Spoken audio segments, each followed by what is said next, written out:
se supone que el haber completado la educación secundaria es una suerte de exigencia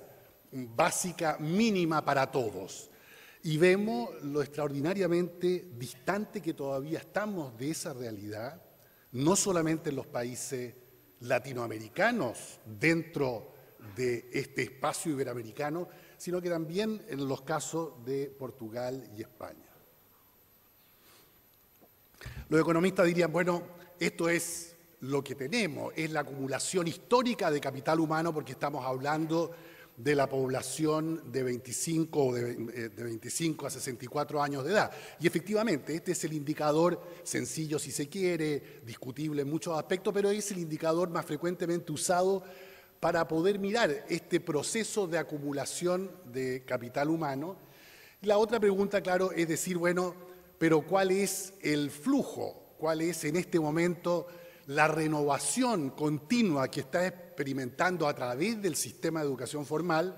la población que está en distintos niveles del sistema educacional? Y aquí hay un nivel, una gráfica que muestra una especie de suerte de perfil de participación en los distintos niveles de la educación según cohortes de edad. Y ve qué porcentaje de cada cohorte de edad está efectivamente cursando los estudios que corresponden a esa edad. Y en este caso, a diferencia del anterior, uno ve que hay una aproximación de los países seleccionados de Iberoamérica respecto al promedio de la OECD, particularmente si uno mira la experiencia o la participación de los niños y jóvenes en la educación primaria y en la educación secundaria, lo cual nada más que refleja este fenómeno mundial de masificación y creciente universalización de estos dos niveles educacionales. Pero incluso también en la educación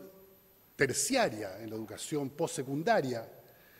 hay una cierta convergencia entre los distintos países en relación, llamemos al benchmark, a la meta o al estándar que ponen el promedio de los países más desarrollados agrupados en la OECD. Claro que hay ciertas diferencias, México puede ir más atrás, en este caso las tasas de participación en la educación terciaria solamente en algunos de los países son exactamente iguales ya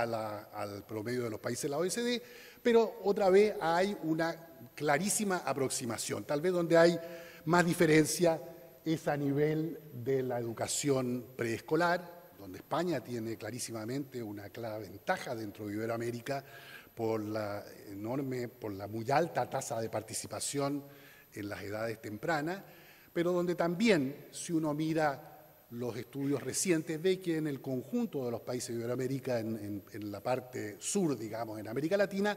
hay crecientemente un esfuerzo y una inversión, y ya mostraré por qué, de avanzar también en este nivel educacional. La pregunta, claro, siguiente que uno tiene que hacerse, dicho esto, es si efectivamente estos avances, particularmente en el flujo, en la renovación y en la ampliación de nuestro capital humano, responde a las exigencias de competencias, de conocimiento, de destreza del siglo XXI. De todo lo que aquí se habló en la mañana, los fenómenos que presentan las inseguridades, los riesgos, de la globalización o mundialización, el permanente cambio de la plataforma de conocimiento, de las tecnologías en el mercado laboral, suponen que el sistema, particularmente de educación formal, desde el nivel inicial de cuidado temprano de los niños hasta completar la educación secundaria, está formando la base de estas competencias del siglo XXI. Yo he puesto ahí una de las múltiples definiciones que hay de este tipo de competencias, pero sabemos bien, porque son aquellas, entre otras, que son medidas, por ejemplo, por la prueba PISA, en que participan todos los países de la OECD y a esta altura otros 25 o 30 países en vías de desarrollo del mundo entero, de distintas regiones del mundo. Competencias cognitivas que tienen que ver básicamente con lo que los anglosajones llaman literacy, que nosotros tenemos malas traducciones, comprensión lectora, manejo informacional, manejo del lenguaje numérico, además de los textos y del lenguaje de la ciencia o de las disciplinas académicas o científicas, competencias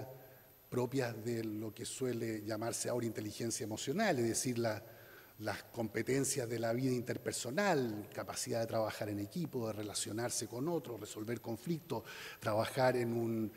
una organización donde hay diversidad cultural, y luego competencias que hacen a la autonomía individual, no en el sentido negativo del individualismo al cual se refería en la mañana Jacques Delors, sino de la capacidad de actuar autónomamente, cosa que se supone es una de las bases de la sociedad democrática, es decir, el saber asumir su propio espacio de derechos y de responsabilidades, el actuar con clara conciencia de cuáles son los espacios propios y cuáles son los espacios de los demás y saber, por lo tanto, convivir. En fin, ese tipo de competencia que se supone son las que debe formar la educación, a lo menos en el aparato, en el sistema formal. La pregunta es si la convergencia que observamos en las tasas de participación, el hecho de que la universalización de la educación formal esté avanzando de la manera como lo está haciendo, ya no solamente en el nivel primario y en el nivel secundario, sino incluso en el nivel terciario, significa luego que estas competencias se están logrando de la misma manera en distintos países. Para decirlo en otras palabras, si una educación de 10 años en promedio, por ejemplo, o 12, cuanto sea la educación obligatoria en nuestros países, en Portugal es la misma que se obtiene con los mismos años en Brasil, o si se obtiene lo mismo teniendo 10 o 12 años de educación en un país como Argentina y en Guatemala, o entre los países europeos, si es lo mismo tener 10 años de escolarización en España o Portugal y tenerla en cambio en Finlandia o no sé, en Canadá. Y sabemos perfectamente bien que no es así. Sabemos, sobre todo por las pruebas PISA, que cualquiera sea el grupo de competencias que uno quiera mirar y examinar. Y yo tomo acá las competencias que ahí mismo en PISA se llaman de comprensión lectora, que se supone están en la base de la competencia para poder aprender autónomamente a lo largo de la vida. Que si hay algo fundamental que la experiencia escolar y el proceso de escolarización o educación formal, más la familia, tienen que haber creado es justamente esta capacidad, la de poder trabajar con los distintos lenguajes, con textos de distinto tipo, en distintos soportes, con las nuevas tecnologías de información o de la revolución digital, para poder hacer sentido de uno mismo, de los otros, del mundo en que vive, etc.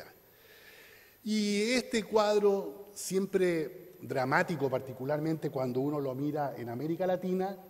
lo que hace es mostrar, en términos de los niveles de rendimiento, de logros de aprendizaje o de desempeño, como se le quiera llamar, de PISA, qué porcentaje está por debajo, digamos así, de la línea de flotación en nuestros países, qué porcentaje de jóvenes a los 15 años que han dado el examen están por debajo de la línea de flotación o por encima en los distintos niveles, cada uno de un dominio más óptimo, digamos, de estas competencias. Y como ustedes ven, si se exceptúan aquí los casos de España y Portugal, que se parecen mucho al perfil promedio de los países de la OECD, en el resto de América Latina, entre 1/3 y 2/3 de los niños a los 15 años, cuando dan la prueba PISA, muestran no haber alcanzado el mínimo de las competencias. Dicho en una metáfora fea, si se les pone a nadar, se hunden. Es decir, no pueden mantenerse por encima de la línea de flotación porque no han aprendido las competencias, no han adquirido, y no significa que no las vayan a poder adquirir posteriormente, pero que a ese momento el tipo y en el grado de desarrollo en que se debieron haber adquirido mínimamente esas competencias no se han podido adquirir. Es decir, hay efectivamente un gran avance en participación, en cobertura, universalización incluso de los niveles de la enseñanza primaria y secundaria, pero con déficit extraordinariamente claros y precisos en términos de la adquisición de estas competencias cognitivas, por lo menos en lo más esencial y en lo más básico. Además, dentro de cada uno de nuestros países, con grandes diferencias entre aquellos que se ubican en el 10%, por ejemplo, de mejor rendimiento y aquellos que están en el 10% de peor rendimiento. Sabemos que hay países que logran alta calidad y a la vez una distribución extraordinariamente equitativa de las competencias. Pienso en el caso de Finlandia, pienso en el caso de Corea, pienso ahora que recién participó la ciudad de Shanghái en los resultados que allí obtuvieron. Y hay otros países, y los de Iberoamérica muy particularmente, que muestran una gran diferencia entre el tipo de competencias que adquiere el 10% de menor rendimiento respecto del 10% de rendimientos superiores, lo cual está vinculado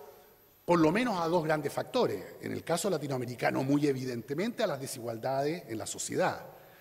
Desigualdades enormes de la cuna, que se traducen en capital cultural, económico y social, muy distinto de las distintas familias dependiendo de la estratificación socioeconómica y de las clases sociales, y en otros casos también grandes diferencias dentro de la propia escuela, es decir, no solamente entre escuelas por la segmentación socioeconómica, social y cultural, sino que también dentro de la misma escuela respecto de cada uno de los alumnos y de sus niveles de rendimiento. Entonces, tenemos no solamente rendimientos mediocres, sino que tenemos además rendimientos extraordinariamente desiguales dentro de nuestros propios países.